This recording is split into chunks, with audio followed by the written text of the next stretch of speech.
18ஆம் படி தாண்டி பகவானை உரை வேண்டி கற்பூர ஜோதிதனை கண்டோம் ஐயா. நாங்க கற்பூர ஜோதிதனை கண்டோம் ஐயா.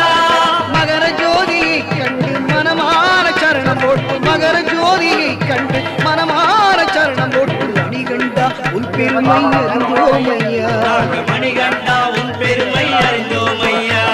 சாமியே சரணம் ஐயப்பா சரணம் சுவாமியே சரணம்